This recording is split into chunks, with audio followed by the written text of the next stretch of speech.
The photograph served several purposes. It allowed the family to have a visual memory of the person. It served the purpose of pushing the dead away, which is something we must do when someone dies, and yet keeping them with us. Prior to photography, all we had was our memory, some objects of clothes, no true representation. The painting was fine, that was for the upper class. But now, for the first time in the history of the world, a working class person could have a representation of themselves. They had, for the first time in the history of the world, access to immortality that was previously unknown for the average man. When death is sure, when pain cannot be controlled, when everything about life that makes life worth living has been destroyed, there's a point at which it is the role of medicine to ease us into that next world. We are not called to try and see how much we can suffer. If someone is able to grow spiritually through suffering, well then fine. Some people have but not all people can. We've come full circle. I don't think, in spite of all our technology and all our years of research, we don't understand death and we don't understand living.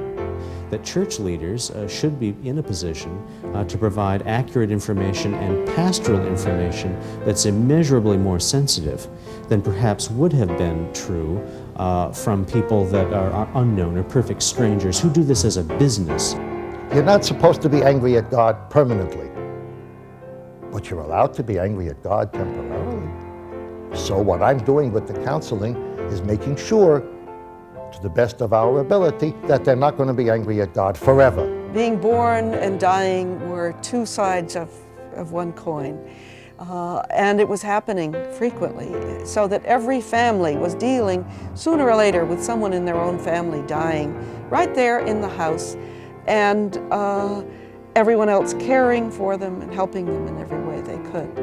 My Lord, what a morning. My Lord, what a morning. Oh, my Lord, what a morning. When the stars begin to fall.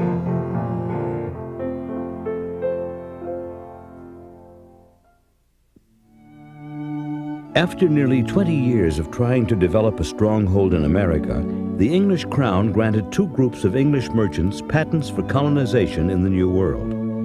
In December of 1606, the London Company sent 3 ships across the Atlantic. The Susan Constant, the Godspeed, and the Discovery arrived at the coast of Virginia in April of 1607. Of the initial 144 men who attempted to make the crossing, no less than 39 died en route.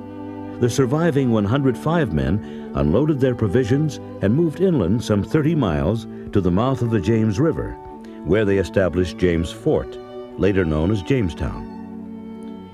From the beginning, the colony was plagued with violence, disease, and death. From August to December of 1607, more than half of the original settlers died from starvation. Within the first few years, over 80% had died. The Jamestown colonists established relations with the local Indians, who were under the leadership of a chief king who called himself Powhatan. Powhatan's authority covered an area believed to be some 8,500 square miles. In December of 1607, Captain John Smith and some others from Jamestown traveled up the Chickahominy River to trade for corn with the Indians. As Smith entered the woods, he was captured by several warriors and held captive. After days of confinement, Smith was taken to be executed. Quoting from Smith's own writings entitled A True Relation, he states that, "At the minute of my execution, she, Pocahontas, the king's most dear and beloved daughter, hazarded the beating out of her own brains to save mine. And not only that, but so prevailed with her father that I was safely conducted to Jamestown, where I found about 38 poor, miserable, and sick creatures to keep possession of all those large territories of Virginia." It was quite a common custom among Native American people to adopt defeated enemies into their tribes. And quite often in particular, someone, for example, in the case of Pocahontas and John Smith, she was the chief's daughter, and she had this prerogative of saving his life if she so chose. And this was often done. This is probably not the only case in our history by any means. Nor did she do this because she wanted to marry him. She actually ended up marrying another one of the Virginia settlers some years later, but she was still a young girl at that point. By the winter of 1609, an additional 500 settlers had arrived at Jamestown. By this time, trust between the colonists and the Indians was extremely low. The colonists were secluded in their fort, afraid to venture out should they be attacked by the Powhatan. One colonist wrote that so lamentable is our scarcity that we are constrained to eat dogs, cats, rats, snakes, toadstools, horsehides, and whatnot. There was even the conviction and execution of a man for having eaten his wife's body. Unbeknownst to the colonists, the Indian nations with whom they'd been dealing were having problems of their own, devastating disease. The Powhatan, as well as the Mohawk, Iroquois, Cherokee, Pequot, Narragansett, Wampanoag, and Tuscarora, had, along with the various settlers, been exposed to outbreaks of several European and African diseases brought over not only by the English, but also the Dutch, French, Spanish, and other explorers. Explorers on Cape Cod brought with them smallpox, possibly measles, and some of the other diseases that Europeans survived, but Indians had never experienced and had no antibodies in their systems for. And it virtually wiped out many areas of New England, including the well-established village, which eventually became Plymouth. The settlers settled there because the cornfields were already available, ready to be planted, but there had been no one left in the tribe that had lived there. Pilgrims were the particular group who had separated from the Anglican Church in England, had been hounded out of England to Holland in 1607 or so, and then in 1620 were able to arrange to take the Mayflower, the small ship, and head to Plymouth. They were the first settlers, and they came as family groups. The Massachusetts Bay Colony, right next door, was a different group. They were still officially Anglicans. They considered themselves people who wanted to purify that Church of England, and that's how they got the nickname Puritans, which was a slang word. In fact, it was an insult in early 17th century, but it quickly became the standard term. But I think sometimes overmuch is made. And we ourselves in our congregation have never set ourselves against the Church of England, nor do we like these names which have so much been laid upon us as Puritans, or separatists, or nonconformists. We are a congregation of God's people striving to reform us in our worship, and we know there are many in England who do strive in much the same manner. In addition to those in search of religious freedom, there was a great influx of people coming to the colonies from England to escape the court's punishment. If one was convicted of a capital crime, such as stealing a loaf of bread, or was sentenced to a debtor's prison, that person may have been given the option of coming to America as an indentured servant. More often than not, the accused weren't given the choice and were automatically sent to a penal colony in America upon conviction.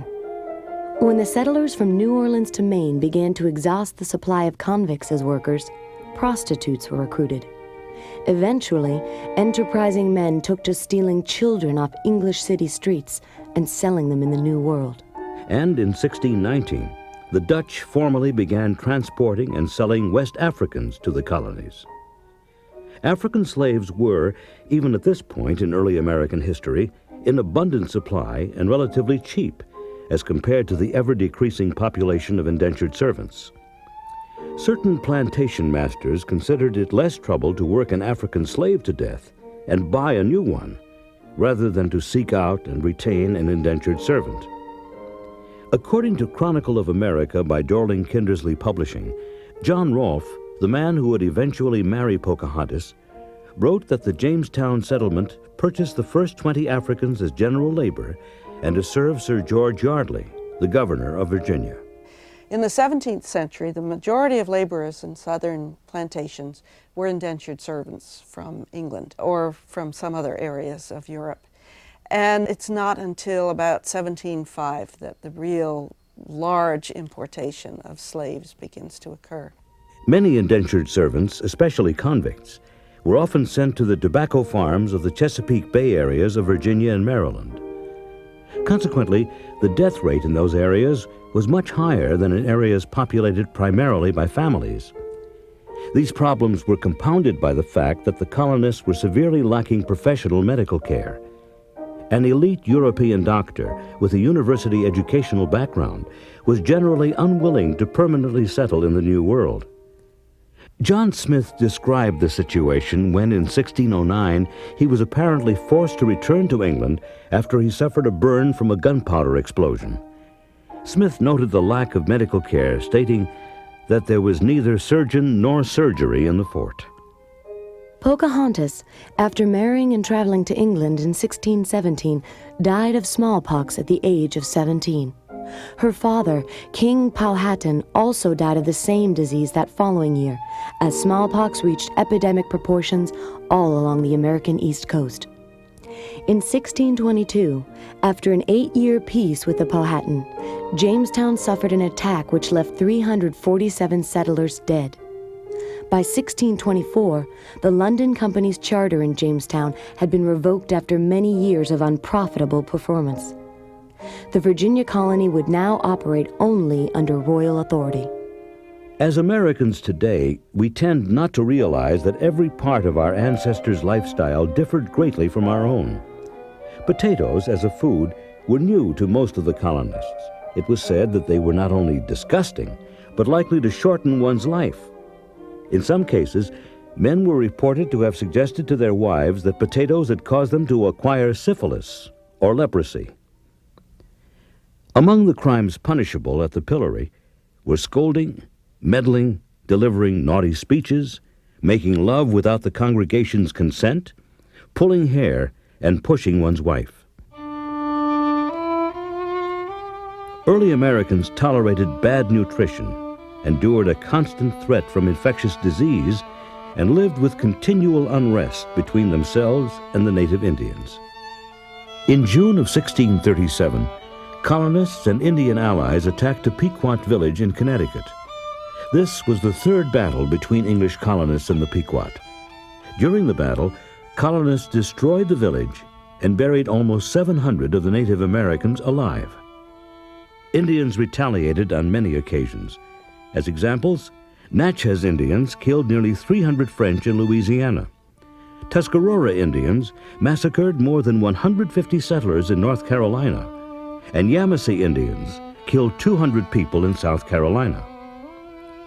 Port settlements, such as Charleston, South Carolina, suffered such severe losses from Indian attacks and infectious disease that by 1686, the entire city was moved across a harbor to what was deemed a safer location. During this period of time, the Puritan settlers established death rites and funeral rituals in a style that lasted for over 250 years. We begin to see examples of gravestone artwork featuring death's head and soul effigy decorations, accompanied by morbid poems designed to remind the reader of their own mortality. Oft I have by other graves stood looking as you do on me, and soon you'll be as I am now, and others stand and look on thee. There was a certain reverence around death. Certainly it was an ever-present concept, but there was a reverence for it, a great respect, and I think that's in some ways what informed the funerary art that we see carved in some of those early gravestones. That death was not something to be scoffed at or looked left or right. You faced it dead on. It wasn't always an attractive kind of concept, but it was very present. It was very real. Colonial Calvinists believed that the chances of them getting to heaven were very unlikely unless they had seen themselves as saved. Even when they're saved, that's unclear to them in the very earliest times that that's going to work out, that they're going to end up in heaven. And heaven is a very unusual destination. So many people are condemned to hell, or at least condemned to purgatory. And so the cemetery reflects that. And certainly our early gravestones, the oldest ones in the Trinity Churchyard, have many, many symbols with them, particularly associated with concepts and images of death. And you can really see that from the earliest gravestones, where the death heads, some of which are very gruesome, skull and crossbones kind of representation. Childhood death was such a frequent occurrence that parents did not name their children for the first year of life in many, many cases, especially in the Northeast. And you'll find many gravestones that'll say, our loved one, and it will be unnamed. I think part of it is the expectation that the child might die. Part of it is that perhaps they didn't really see the child as a person until it was a little bit older and it had taken on some of the semblances of being part of the family. That whole sense of the family as a unit was in some sense very strong in the colonial period, and that baby had to grow into the family and become an economic part of the family, a social part of the family, not just simply be accepted immediately. Also, there's pretty good evidence that for all the children that were not named for the first year, there is many children that died and received tremendous painful responses, that they were given the names immediately. That happened much more readily, actually, than children not being named. And so, once again, we look back and we see this phenomena. We have to remember it was only one of the alternatives. People loved their children then as much as any time since. This was, of course, even more true where families had come intact, in the family areas where people had settled and continued family support and tradition. Quite often, if a child died young, they would preserve the memory of the dead child by naming a later child after the dead child. The same name would reappear again. In villages and towns throughout the colonies, the religious, fearful, and bigoted sought to find relief from their troubles by accusing innocents of aligning themselves with the devil and practicing witchcraft. The largest of these trials occurred from late 1691 throughout 1692 in Salem and Salem Village, Massachusetts. One of the later accused was 71-year-old Rebecca Nurse, a resident of Salem Village who lived in this salt box house with her husband and 8 children. Nurse was arrested on March 23, 1692 and held for trial. 40 of her neighbors signed a petition as testimony of her unblemished character. Nurse was initially found innocent, but the jury reversed its decision when Nurse's accusers began to go into severe torments after being asked to reconsider some of their testimony. Rebecca Nurse was hanged on July 19, 1692. In some cases, the bodies of those who were hanged as witches were dismembered and their parts thrown into ditches or water. After the execution of Rebecca Nurse, her children secreted her body away before it could be destroyed and buried her in the family graveyard where this monument now stands. Many who admitted the court's accusations ended up in prison. By late 1692, more than 150 people had been sentenced and 5 had died while incarcerated. Supporters of the trial, such as colonial cleric Cotton Mather, defended the convictions and consequent executions despite the lack of any true evidence. Mather felt that the actions of the afflicted were a result of real attacks by those in league with the devil. Years later, Robert Califf, a Boston merchant, wrote a book condemning the trials and, more specifically, the actions of Mather. Although Mather first tried to defend his actions at the trials, he later prayed for forgiveness for the inextricable storm his words and actions brought to Salem and the innocent people executed there. Perhaps the most notable thing about the Salem witch trials in 1692 is that for the first time in American judicial history, a judge later admitted that they were wrong and that they shouldn't have executed these witches. It got out of hand. It really was a social as well as perhaps a religious phenomenon. It was another case of so many in history where religion was used to back up a social and economic conflict that was beginning to occur in Salem. In the beginning of the 18th century, the colonies had a population of just over 30,000 white settlers, of which approximately 7,000 were women. With a better than a 4-to-1 men-to-women ratio, women were under extreme pressure to support the community, develop families, and advance the cause of Christianity in America. Mother and child mortality was at an all-time high. 1 out of 6 mothers died in childbirth. Better than 25% of the children born died in their first year of life, and an additional 50% died before the age of 20. In marriage, one spouse, usually the woman, was likely to die within the first 7 years. Therefore, the tight-knit colonial communities had many blended marriages with many more stepfathers and stepmothers. By 1702, major epidemics of smallpox had hit America. Boston in 1702 and 1721 had epidemics where large percentages of their population were killed. In fact, it's interesting that when the smallpox was raging through New England in 1720, Cotton Mather was one of the few who argued that they should inoculate people to prevent this. And the general argument was that because God made disease and people died of disease, they should not interfere with God's will and they should not inoculate people against the disease.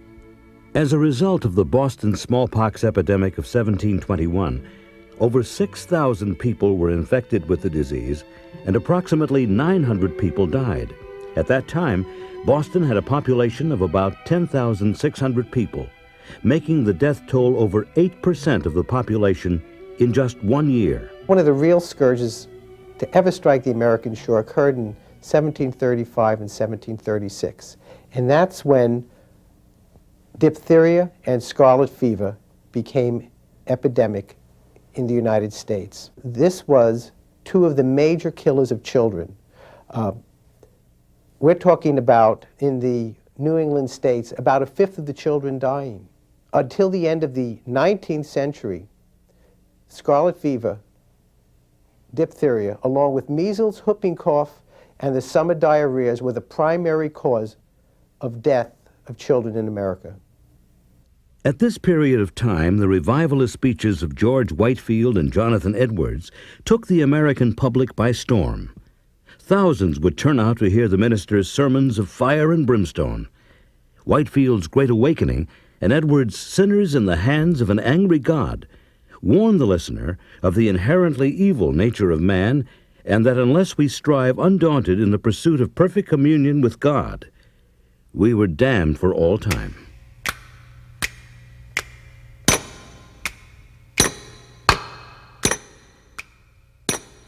I am a poor pilgrim of sorrow. I'm tossed in this wide world alone. No hope have I for tomorrow. I've started to make heaven my home. The Puritans came here into a harsh environment, and they established a doom and gloom philosophy about life, that we were sinners. That's why we had the witchcraft, the burning of the witches. We were sinners, we were causing, death was a matter of meeting your maker. It was not a pleasant trip. And it was a painful journey. For colonial Puritans especially, with their strong religious faith, the notion of dying a heroic death, dying with courage, surrounded quite often, if one was fortunate, if it was a slow death and so forth, with friends, relatives, support group, as we might call them today, it was very important. This was another transition in life, and people of faith saw it as such. Colonial men and women wholly believed in the concept of the good or heroic death. As women were much more likely to die in childbirth, many Christians believed that suffering was a woman's providence due to original sin. The Old Testament states in Genesis 3:16, "Unto the woman, he said, I will greatly multiply thy sorrow and thy conception. In sorrow thou shalt bring forth children." So if a woman were to die while delivering a child, she would be greatly missed, but even in her dying was proof of her devotion to God and her willingness to serve man. In great contrast to the heroic death was the suicide. As continues to this day, Christian law forbade the taking of one's own life. The suicide was considered to be such an horrific act against the body and against the church that it would be buried outside of the burial ground in a place where its ghost, its spirit, could not come back to haunt those who had not kept the person from committing suicide. And so the suicide would be buried at the four corners, often in the road itself, to confuse it so it wouldn't know the way home. Travelers stop. What are you now that I once was? What I am now you soon will be. Remember that and pray for me. In the summer of 1760, one particularly bad smallpox epidemic in Charleston, South Carolina, infected 6,000 of 8,000 inhabitants. 730, or 9% of the population, was killed. With 3/4 of the population seriously ill and many dying, the entire energies of the will were devoted to caring for the sick and burying the dead. As the country grew, certain beliefs began to change and others stayed the same. America continued to justify the importation of slaves, which had now reached a population of 386,000, despite the arguments of popular men such as Benjamin Franklin. 1760 also saw the dawn of the Age of Enlightenment, which abandoned some of the Puritan concepts of doom and gloom. Men of enlightenment appealed to reason rather than fear. Judgment would be forthcoming after death. Crimes would be punished and virtue rewarded. At this time, the dying of death in American society began. Battles between colonists and Indians continued to take their toll, and in 1763, British General Jeffrey Amherst proposed the first use of germ warfare against the Pontiac Indians of the Great Lakes frontier. Amherst recommended that the colonial forces infect the Indians by poisoning blankets with smallpox. Amherst's suggestion was not well received in most quarters. He was told that British leadership felt the scheme would backfire, infecting not only the Indians, but also British soldiers and regular citizens alike. With the seeds of dissent growing in the American psyche against British rule of the colonies, Americans continued to push west. The Revolutionary War officially began on April 19, 1775, when British and American troops battled at Lexington and Concord in Massachusetts. The colonial Minutemen met and ferociously fought the British at Lexington. As the Minutemen were greatly outnumbered by the Redcoats, action was relatively light. A few hours later, the British had made their way to Concord in search of rebel supplies. At Northbridge, several hundred additional colonists engaged 3 companies of Redcoats. British losses eventually reached 73 dead and 200 missing or wounded. The Americans had achieved their first victory in what was to be many years of war. On the home front, food prices increased so severely that at some points during the war, the price of corn rose 10,000% and the price of beef 33,000%. And as in most cases, women were relegated to the home, the farm, and caring for the sick. When women had to care for the ill in the household, among them were women of all strata of society. For example, Abigail Adams, while John was off in Philadelphia preparing and working at the convention that was to produce the Declaration of Independence, she was home caring for all her family, including a niece who got very ill. There was a dysentery epidemic in the whole of Quincy at the time. Well, she was a woman who was doing what many other women did at that time. She was running the whole farm. She was making important decisions. One of the little tidbits that I love is the fact that John wrote home from Philadelphia during the Revolutionary War, "Could you send me the recipe for gunpowder? Our army needs to know." So she went out to one of her neighbors and got the recipe and sent it to him. And she was making the decisions about how to keep the family going and how to keep the farm running. And without that background, he could not have done the work he was trying to do. On October 19, 1781, After a total of 7,000 American casualties, the British, with German troops under the command of General Lord Cornwallis, surrendered to American and French forces under the command of George Washington at Yorktown, Virginia. As America recovered from its 6-year war with Britain, new growth presented new problems, or more accurately, very old problems with new consequences. In 1785, newspaper articles began to appear detailing stories of people who had been buried alive. During the end of the 18th century, there were several cases, authentic cases, hair-raising cases, of individuals being buried alive. And because of the cases, these reported episodes, people became frightened of being buried alive, and various tests were devised to see if a person was dead. Amongst these were electric shocks to the body and blowing horns loudly in the air. There's a very famous story of this, one of the signers of the Declaration of Independence, Henry Lawrence's granddaughter, is said to be dead, and she's laid out, ready to be buried. And he, in their parlor, in their big southern house, the wind comes in and awakens her from some sort of deep sleep, coma, whatever. Lawrence is so shocked and so abhorred by this that he demands that his body be cremated.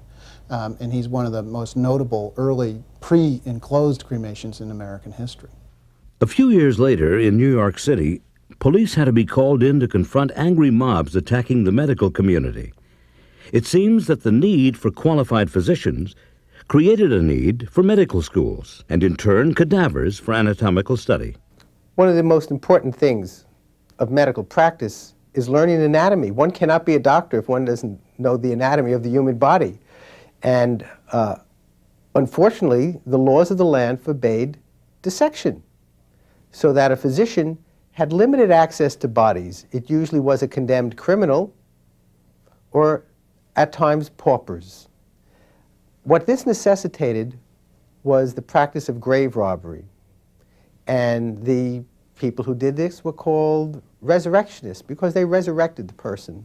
In 1788, a boy was peering through a window of a medical school, and one of the students jokingly held up a hand and said, "Here, it's your mama's arm." And unbeknownst to him, his mother had just died. His father visited the grave, and sure enough, the grave had been robbed. There was, as is usually the case of that, pandemonium amongst the townspeople, and there were a riot. The doctors barely escaped with their lives. The wealthy, when they were buried, could afford to have someone stand at the grave, in many cases, until the body was decomposed. New York, Boston, Philadelphia, Cincinnati, it was very, very common, and of course people took measures to prevent grave robbing. After burying a beloved one, they would hire essentially a grave sitter to sit there long enough, at least at night, to make sure that the body essentially would decompose to the point where it wouldn't be of interest to anyone. They put booby traps on graves. That happened until very late. They buried them in iron coffins. Sometimes they even dug false graves and buried the person in a secret place. For the most part, the whole history of body snatching, it was like the Keystone Cops, where you had people running into each other and fleeing the police and tripping over everyone. So there were no set rules, but typically they would be on the lookout for a fresh body. Philadelphia, Pennsylvania, 1793. An epidemic of the dreaded disease yellow fever, commonly called yellow jack, has infected thousands of Philadelphia citizens and has to date taken hundreds of lives. Many people, including President George Washington, Thomas Jefferson, and Alexander Hamilton, have fled the city in hopes of avoiding the disease. In reference to heated political issues before the legislature, Senator John Adams stated that only this outbreak saved the United States from a second revolution of government. epidemic. The yellow fever epidemic is, of course, tied to a whole set of controversies. Where does it come from? How does it spread? Where does it? The big controversy in that lasts from the 1790s at least until the 1820s is how does it originate? And the battle is really between two groups: the people who believe that it is imported into the United States constantly by new outside sources, and those who believe that it originates in a native population. However it occurs, people are frightened and they're terrified of the epidemic. However it originates, they're feared of the people who die of it. And so there are lots of places, including Philadelphia and including New York, that actually create new burial grounds during these epidemics for people who have died of yellow fever or other infectious diseases that they can't understand and they can't stop. One of the results of the yellow fever epidemic in Philadelphia in 1793 was the establishment of heroic therapy. Dr. Benjamin Rush, the leading physician of Philadelphia at the time and a signer of the Declaration of Independence, had treated people with repeated bleeding, purging, blistering, and the giving of emetics. Let's get an idea how it worked. A physician would walk into a home where someone was ranting and raving with a high fever. He was red, he was delirious, he was thrashing about, he was, as the physician was, beside himself. He had to do something. It was very easy to take a lancet, open a vein, and bleed a person. If you bled him long enough, the person he would stop thrashing about, he would be cool, he would be calm, he would also be in shock. It's a miracle people survived that treatment. And the story goes around that our first president, George Washington, died of excessive bleeding. Just before the turn of the 18th century, Dr. Edward Jenner described his cowpox vaccination for smallpox. The inoculation of serum from infected cows protected against the human disease. It has been estimated that of all the people who lived prior to 1800, 1/5 had died of smallpox. Vaccination and the concept of preventing disease made Jenner's work monumental. At the same time, America's first hero, George Washington, died. Memorial tributes to him set a style and a craze for memorial works. The memorialization of him and of his life was an important aspect of the first decade of the 19th century. Needlework and other artwork depicting a memorial to Washington became an established part of culture, and young girls were taught to make these memorials. After a while, it became established in the culture itself to make it for a member of one's own family. The turn of the century also saw the beginning of a new romantic movement in American culture. The concept of children as innocents became established with the rejection of the theory of infant damnation by Unitarian minister William Ellery Channing.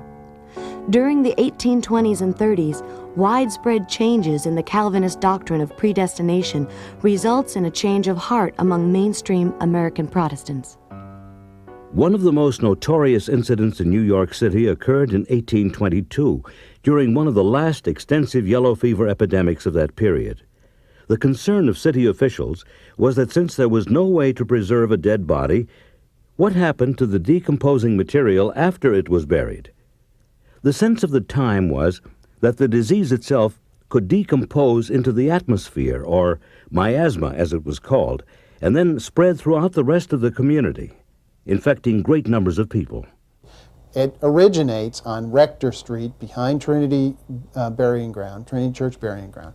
And there's a very considerable number of people who believe that this decomposing material comes up into the miasma and then spreads out from the churchyard into the living population surrounding the churchyard.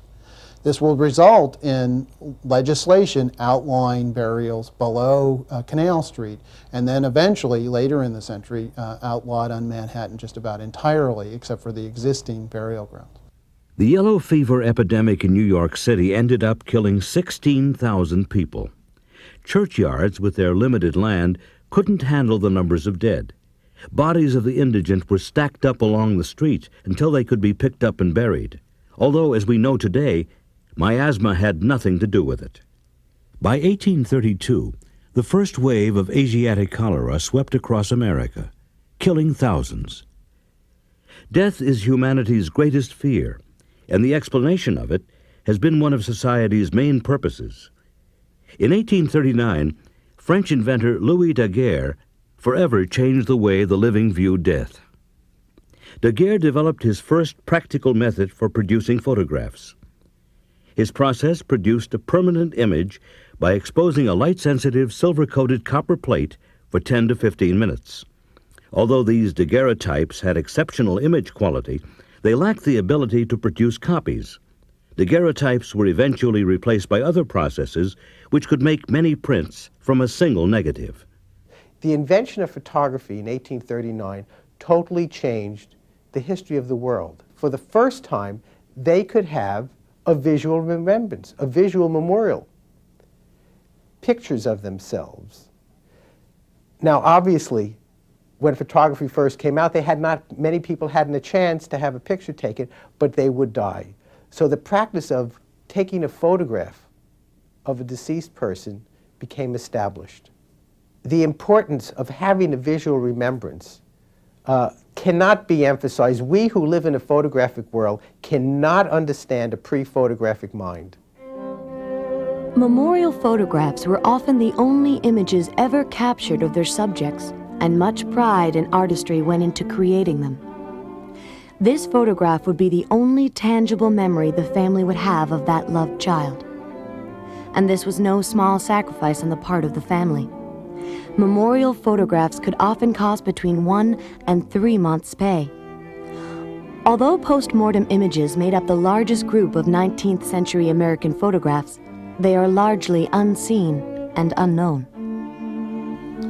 In the 19th century, memorial photography was most likely a supplement to other kinds of memorialization, primarily the gravestone in the cemetery and the grave site in the cemetery, where people would go on a regular basis. In 1825, Boston physician Jacob Bigelow, along with several civic-minded gentlemen, met to plan Mount Auburn Cemetery in Cambridge, Massachusetts. Mount Auburn was organized in part to help deal with outbreaks of disease. In all of the larger cities, churchyard burial grounds and city graveyards were filled to capacity, and in many cases, over capacity. Graveyards became abandoned, vandalized, neglected, and desolate. Our churchyard officially closed in the 1840s by the city of New York owing to fear over yellow fever and cholera, which were ravaging the city at that time. In fact, urban America was being ravaged by those diseases. And the fear was that active burials being put into the ground, particularly in the summer months, were contributing to the spread of that disease. For 200 years, Boston residents had been burying their dead in town commons and near their places of worship. Mount Auburn's 72 acres were located 4 miles from the center of Boston when the cemetery officially opened in 1831. Cemetery founders were very much concerned that Bostonians would refuse to purchase land in the new development. As a way of drawing interested parties and limiting their liability, the founders joined with the Massachusetts Horticultural Society in an effort to create an arboretum-like garden and cemetery. In this way, they felt they could overcome public concerns by gaining the attention of popular society. It is a very carefully, self-consciously landscaped spot in which people are encouraged to put very beautiful new representations of American art and sculpture. Mount Auburn quickly became an extremely popular place for couples and families to visit. During the week and especially on weekends, hundreds and even thousands of people would come out to stroll or buggy ride. So the first thing they come to see is the landscape, the gardening, the flowers, the trees, just to take a drive through this landscape place. But then there we begin to develop a tour of the cemetery. And this happens all over the Northeast and into the Southeast during the 1840s and 1850s. Very prominent example of this is Greenwood Cemetery in New York. Greenwood Cemetery started mainly with the efforts of a gentleman by the name of Henry Pierpont. Henry Pierpont realized the great need for a rural cemetery because back in the 1800s, practically every church had a cemetery in the backyard. And the sanitary conditions were dreadful. These cemeteries were wandering all over the place. Buildings were being built and homes here and factories. And he realized the great need. And being a very well-to-do man, he was able to travel around. He went to Père Lachaise in Paris. He went to a few cemeteries in Italy. And when he came back, a cemetery that just opened up a few years ago, Mount Auburn. And he went up there and he saw the beautiful cemetery they had. And he came back down here and he got a few wealthy men together and they received a charter from Albany in 1838. And they started purchasing land from farmers. There was a farm here and a farm there. And they purchased land from people like Skimmerhorn, Bergen, Messerow, Cortello, Martens. This is like a street index of Brooklyn in here. Now in 1840, they had their first burial. And for the first few years, believe it or not, it really didn't catch on as a burial ground. People still didn't like change. They still stayed in their own ways. And one of the directors really got a wonderful idea one day. He found out that DeWitt Clinton was buried in a small cemetery outside of Albany. And they went up and they spoke to Mrs. Clinton and his son, and they said, if you let us have DeWitt, we'll put a monument up and he'll never be forgotten. DeWitt Clinton was the governor of New York State during the early part of the 19th century and the primary force behind the construction of the 363-mile-long Erie Canal. This monument to DeWitt Clinton became a great tourist attraction. Much as Mount Auburn's beautiful landscapes drew city dwellers to the country, Greenwood's dedication to Clinton and its lush pastoral setting motivated families and prominent businessmen to purchase lots for their final resting place. As Greenwood became more popular, its cemetery directors created elaborate commemorative tour books so that guests to the cemetery would know which monuments to visit and their exact location. One of the most famous and interesting is the monument of Charlotte Canda. Charlotte Canda's father loved her very dearly, and on her 17th birthday suggested that he take her and a friend to the very chic Delmonico's restaurant in New York City. As they left the restaurant, their horse-drawn cab pulled up. For some unknown reason, one of the horses spooked. Charlotte was trampled and dragged through the street. She is placed in Greenwood under a monument, and in some real tragic romantic sense, under a monument that she has designed. She had originally designed it for her aunt who had recently died. And now it was used for her. It's a very elaborate, romantic monument with angels and all sorts of other ornaments with tragic representations of the period.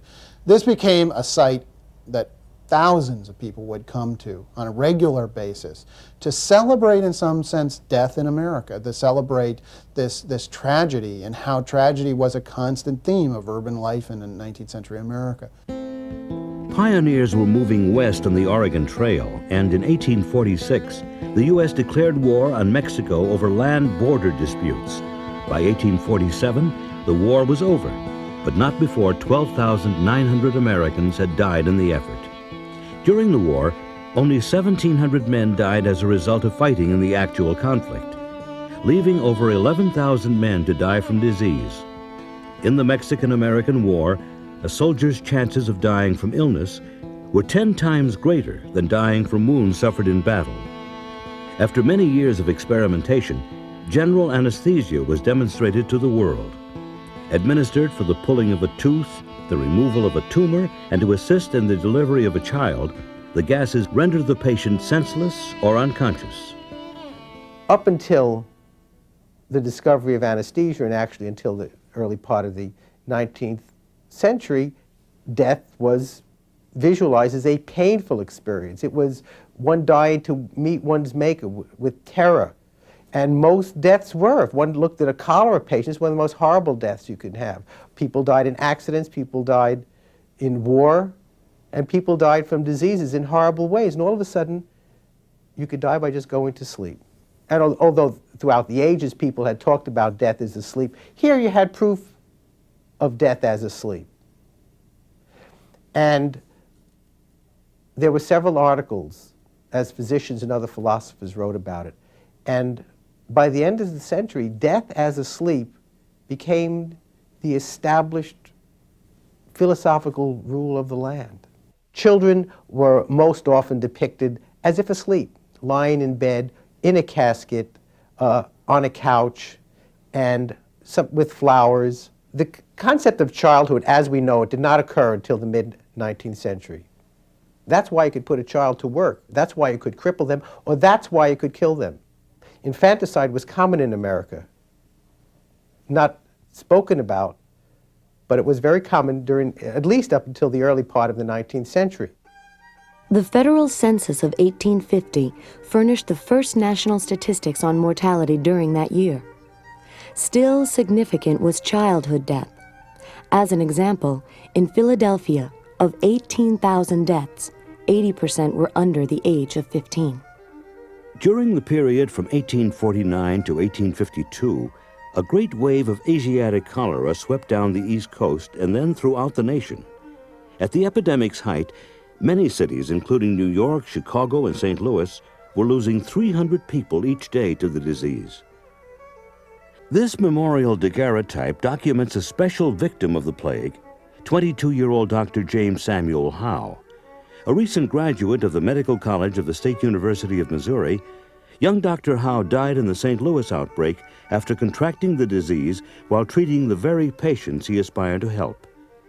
The image is a visual legacy and a reminder of the thousands of martyred physicians who have given their lives attempting to save their patients or advance medical science. There was a major cholera epidemic on the Overland Trail in 1852, and there had been some in 49 and 50, partly because such huge numbers of people. There were as many as 500 wagons together at a time heading west, plus all their animals, huge herds of cows, sheep, even one pig. It's documented at Fort Kearny and elsewhere. And all of them, of course, having to camp at night and use the water and polluting the soil. And people tried to find spots with fresh water and safe, but even the river, the Platte River, was polluted with the germs. Plus the fact that the journey was much more difficult than most people were expecting. Abigail Scott Duniway of Oregon was one of the first and most important advocates of women's rights and suffrage in the West, and she crossed on the Overland Trail in 1852. Her father had decided to go. They had 9 children. Her mother had just given birth the previous September to her 12th child. The baby was born dead, and the mother was left, as they all said, an invalid. We don't know, perhaps some sort of damage at the time of the birth. She was still recovering when they headed west. Also, a cousin of Abigail's, who was about 20, was also recovering from a difficult childbirth. And the idea was that if they went west, they might find health and better life and restore the health of these women. Both of them died on the trail. Abigail Duniway's mother died of cholera one day in June in eastern Wyoming. She was taken sick about 2 in the morning, and by 5 o'clock that afternoon, she was dead. Throughout this period, the perspective of many of America's established residents continued to include the persecution of various religious groups.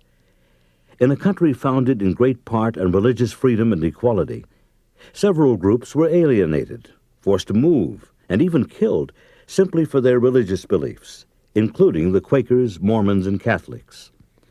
Similarly, as the country grew and more states joined the Union, the issue of slavery continued to be hotly debated. Antagonism against legitimate concerns and attacks on the innocent helped to fuel the controversy. On the floor of the Senate, abolitionist Charles Sumner of Massachusetts was beaten bloody by Representative Preston Brooks of South Carolina for a speech Sumner gave attacking slavery and the political leadership of South Carolina. In the White House, President Pierce's wife, Jane, was in seclusion after witnessing the death of her 11-year-old son in a railroad accident. Mrs. Pierce stayed in her bedroom for the next several years. She continued to mourn the loss of her son and wear only black for the rest of her life. The press referred to her as the shadow in the White House. In 1857, the New York branch of the Ohio Life Insurance and Trust Company failed, leaving huge liabilities to numerous East Coast companies. Many banks were forced to close, and financial repercussions resonated across the nation. Over 4,900 companies were forced into bankruptcy, including several railroads. Michigan had taken a loan to build a railroad, $5 million from the Bank of the United States. The Bank of the United States was about to go under and called in its loan. James Joy made good the loan and established what is today Michigan Central Railroad, which is one of the most viable railroads in the United States today. The establishment of regional railroads became crucial to the successful industrialization of America and would shortly play a consequential role transporting soldiers home during the Civil War. With the election of Abraham Lincoln to the presidency in 1860, South Carolina led the South in seceding from the Union. The Civil War began on April 14, 1861, with a bombardment of Fort Sumter and officially concluded on August 20, 1866, with a proclamation by President Andrew Johnson. The great battles and tragedies of the Civil War left more than 625,000 Americans dead. 1 in 4 soldiers who fought died.